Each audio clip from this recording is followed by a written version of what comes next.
Welcome প্রিয় দর্শক বন্ধু। আয়রন সমৃদ্ধ এই কালো কচু শাক স্বাস্থ্যকর পরিবেশে লাগাতে পারলে এর পুষ্টিগুণ আরও বেড়ে যায়। স্বল্প পরিসরে কিভাবে এই কচু শাক চাষ করবেন সেটা জানতে চলুন দেখা যাক ভিডিওটি। এগুলো মূল সহ কচু শাক, একটা পুকুর পাড় থেকে এগুলো সংগ্রহ করেছি। এই মূলগুলো বসানোর আগে এর শিকড় ও গাছের অতিরিক্ত অংশ কেটে বাদ দিতে হবে, তাহলে নতুন করে খুব দ্রুত শিকড় তৈরি হবে। যদিও এই পুরনো শিকড়গুলো নষ্ট হয়ে যায়। এই কচু শাকগুলো বর্ষাকালে প্রচুর পরিমাণে অনেক জায়গায় পাওয়া যায়। গরমের শুরু থেকে সারা বর্ষাকাল ও শীতের আগ পর্যন্ত সময় এটা চাষ করা যায়। আর কচু শাকের এই মূলগুলো একবার সংগ্রহ করে লাগাতে পারলে এর থেকে নতুন নতুন গাছ হতেই থাকে। ফলে বছরের পর বছর এর বংশ বিস্তার ঘটে। একটা সময় এমন পরিস্থিতি হবে জায়গার অভাবে ফেলে দিতে হবে। এভাবে প্রত্যেকটা মূল একটা একটা করে পরিষ্কার করে নিতে হবে। আমি এখানে প্রত্যেকটা মূল এইভাবে কেটে কেটে পরিষ্কার করে নিচ্ছি। এই যে এগুলো সব কেটে রেডি করে নিয়েছি। এখানে মোট 25টা মতো গাঁটি আছে। এগুলো বসানোর জন্য আমি এখানে একটা প্লাস্টিকের ফলের ক্যারেট নিয়েছি। ক্যারেটের এই ফাঁকা অংশগুলো আটকে দিতে হবে। সেটা সেলোটেপ দিয়ে আটকে দেওয়া যায়, আবার বস্তা দিয়ে গাঁট করেও দেওয়া যায়। এই উইন্ডোগুলো আটকে না দিলে সহজেই জল ও মাটি বাইরে বেরিয়ে আসে। এবার এই ক্যারেটের নিচের দিকে একটা লেয়ার নুড়ি পাথর দিয়ে দিচ্ছি, যাতে সহজেই অতিরিক্ত জল ড্রেনেজ হতে পারে। এবার মাটি দিয়ে ভরে দিচ্ছি। এটা সাধারণ মাটি। পাত্রের বেশিরভাগ অংশ ভরে নেওয়ার পর উপরের স্তরের মাটিতে সার ব্যবহার করব। এটা গোবর সার মাটির উপরে চারিদিকে ছড়িয়ে দেব। তারপর মাটিটা খুঁড়ে দেব। মাটিটা আগে থেকে প্রস্তুত করে নেওয়া যায়, কিন্তু অনেক দর্শক বন্ধু মাটি প্রস্তুতটা দেখতে চান। এবার কিছু সাধারণ মাটি দিয়ে দিচ্ছি। এর উপরে কিছু সর্ষে খোলগুলো দিয়ে দিচ্ছি।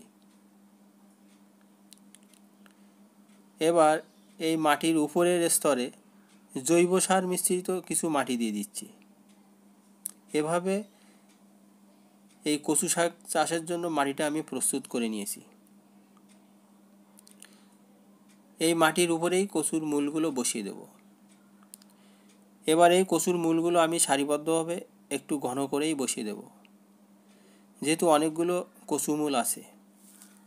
আবার ফাঁকা ফাঁকা করেও বসানো যায়, সেক্ষেত্রে গাছের সাইজটাও অনেক বড় হতে পারে। এই কালো কচু শাক সাধারণত পরিত্যক্ত জলা জঙ্গল, ক্ষেতের পাশে, আলের ধারে, পুকুর পাড়ে বিভিন্ন জায়গায় হতে দেখা যায়। কিন্তু অনেক সময় দেখা যায় খুবই অস্বাস্থ্যকর, নোংরা, দূষিত ডোবা জলেও জন্মায়।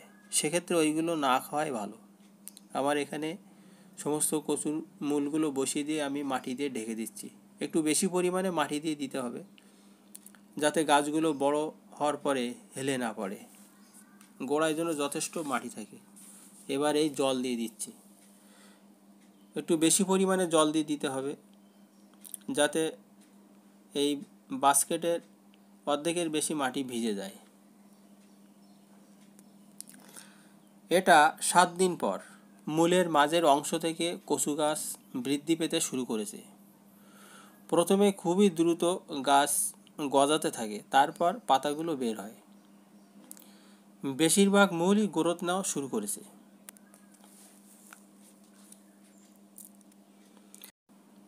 এটা 15 দিন পর খুব সুন্দর সুন্দর পাতা বের হয়েছে। গাছগুলো অনেকটা লম্বা হয়ে উঠেছে। এই কচু গাছ অল্প সময়ের মধ্যে বড় হয়ে ওঠে। গাছগুলো দেখতেও খুব সুন্দর লাগছে। কচু গাছের এই পাতাগুলো এই কচি অবস্থায় খাওয়া যায়।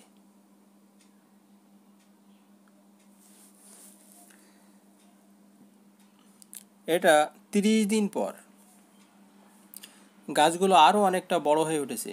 খাওয়ার জন্য ব্যবহার করা যাবে, কিন্তু গাছগুলোকে আরও একটু বড় হতে দেওয়ার জন্য রেখে দেব। এই সময় কিছু লিকুইড জৈব সার ব্যবহার করা যায়। আমি এখানে লিকুইড জৈব সার হিসেবে সর্ষের খোল ব্যবহার করব। সর্ষের খোল জলে ভিজিয়ে রাখতে হবে 5-7 দিনের জন্য। তারপর ওই জলটা নর্মাল জলের সঙ্গে মিশিয়ে একটু হালকা করে নিয়ে সপ্তাহে 2 দিন ব্যবহার করতে হবে। এছাড়া আরও একটি সার আমি ব্যবহার করেছি, সেটা হলো শাকসবজির খোসা জলে ভিজিয়ে রেখে 10-15 দিন পর সেই জল সপ্তাহে একবার করে ব্যবহার করেছি। দেখুন গাছগুলো খুব সুন্দরভাবে গ্রোথ নিয়ে বড় হয়ে উঠেছে।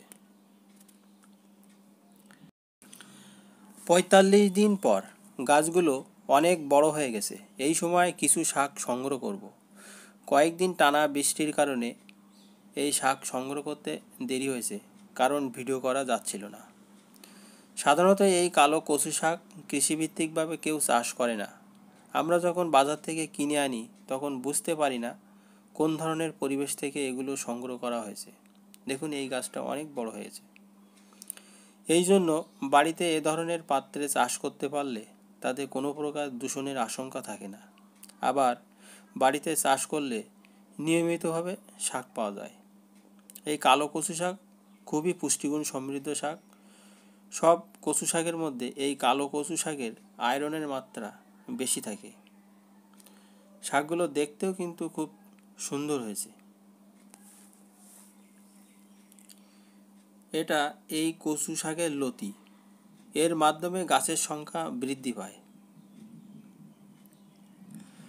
প্রিয় দর্শক বন্ধু, চ্যানেলে নতুন হলে অবশ্যই চ্যানেলটি সাবস্ক্রাইব করবেন, আর সাবস্ক্রাইবার বন্ধুদের অনেক অনেক শুভেচ্ছা ও অভিনন্দন। এখানে আমি একটা একটা করে গাছ কেটে নিচ্ছি। আবার প্রত্যেক গাছ থেকে একটা দুটো করে ডাঁটা কেটেও সংগ্রহ করা যায়।